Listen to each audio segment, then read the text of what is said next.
दुनिया के नक्शे पर स्ट्रेट ऑफ हॉर्मूज और स्ट्रेट ऑफ मलाक्का दो ऐसे सी रूट्स हैं जहां से पूरी दुनिया का ट्रेड और कच्चा तेल गुजरता है। जो भी देश इन रास्तों पर पकड़ रखता है वो ग्लोबल ट्रेड को कंट्रोल कर सकता है। One week into the war, the United States and Israel have yet to force Iran to back down. America Iran war के बाद बंद हुए स्ट्रेट ऑफ हॉर्मूज ने पूरी दुनिया में सप्लाई चेन पर असर डाला। जब दुनिया उससे जूझ रही थी तब भारत अपनी तैयारियों में जुटा था और स्ट्रेट ऑफ मलाक्का के उस दूसरे सी रूट पर अपनी पकड़ बना रहा था।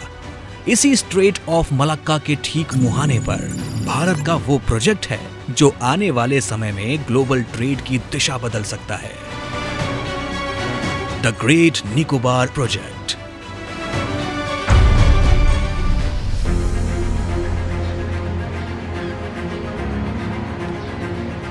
ग्रेट निकोबार प्रोजेक्ट सिर्फ एक प्रोजेक्ट नहीं बल्कि हिंद महासागर में भारत का सबसे बड़ा मास्टर स्ट्रोक है।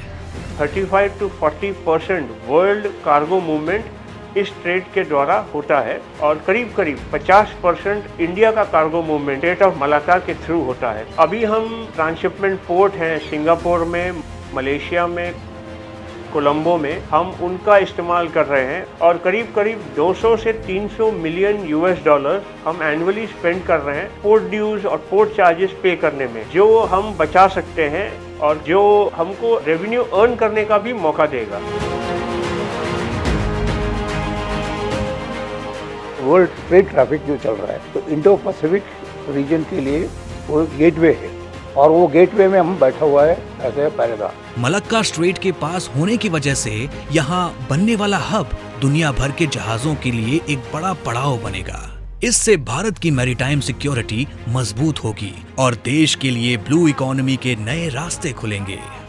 अभी इनडायरेक्ट एक्सपोर्ट हो रहा है, जो हम यहाँ से चेन्नई भेज रहे हैं, कोलकाता भेज रहे हैं, वहाँ से जो एक्सपोर्ट हो रहा है उसे फॉरेन कंट्री भेज रहे हैं। इस तरह से हम लोग क्या होगा, डायरेक्ट एक्सपोर्ट बढ़ेगा, डायरेक्ट एक्सपोर्ट एनीवेयर वर्ल्ड हम भेज सकते हैं, तो इससे काफी बेनिफिट फिशरमैन को होगा। The national flag, the saffron, white and green tricolour, was publicly unfurled. For the rest, it was crowds, crowds, crowds. आजादी के बाद लंबे समय तक इस अहम इलाके को नजरअंदाज किया गया।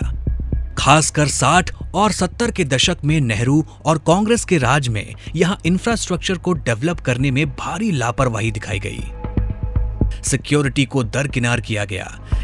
इसका सबसे बड़ा नुकसान लोकल आदिवासियों को हुआ। दशकों के इंतजार के बाद आज ये आइलैंड इतिहास के सबसे बड़े बदलाव के मोड़ पर खड़ा है। ये प्रोजेक्ट मेनली 4 पिलर्स पर टिका है। पहला, इंटरनेशनल कंटेनर ट्रांसशिपमेंट टर्मिनल, जो एक ऐसा मॉडर्न पोर्ट है जहां दुनिया के सबसे बड़े जहाज रुक सकेंगे। दूसरा, ग्रीनफील्ड इंटरनेशनल एयरपोर्ट, जहां सेना और आम नागरिकों दोनों के काम आने वाला मॉडर्न एयरपोर्ट बनेगा। तीसरा, गैस और सोलर पावर प्लांट, जहां पूरे हब को 24 घंटे बिजली देने के लिए एक सेल्फ रिलायंट पावर प्लांट बनेगा। चौथा है स्मार्ट टाउनशिप, जहां रहने और काम करने वालों के लिए एक मॉडर्न और एनवायरमेंट फ्रेंडली नया शहर बनेगा।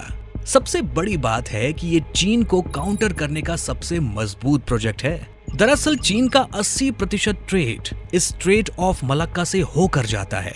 इसके ठीक पास अगर भारत की इतनी मजबूत मौजूदगी रहेगी तो हमारा एडवांटेज भी उतना ही मजबूत होगा।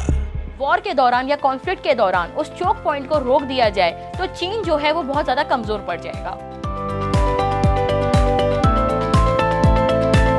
इंटरनेशनल फ्लाइट्स आएंगे और उससे tourism development Campbell Bay and rest of Andaman Nicobar में होगा। बाहर से भी फॉरेनर लोग बहुत आएंगे, जो टूरिस्ट भी और बहुत ज्यादा डेवलप होएगा, तो कनेक्टिविटी अच्छी हो जाएगी मेनलैंड से। पहले अंडमान निकोबार में कुछ भी नेट वगैरह नहीं मिलता था, अभी ओएससी केबल आ गया जो बीजेपी गवर्नमेंट आने बाद लेके आया। मोदी जी काफी अच्छी इनिशिएटिव लिए हैं इसको, इस आइलैंड्स को डेवलप करने के लिए। We don't have so much jobs here. Opportunities are very less.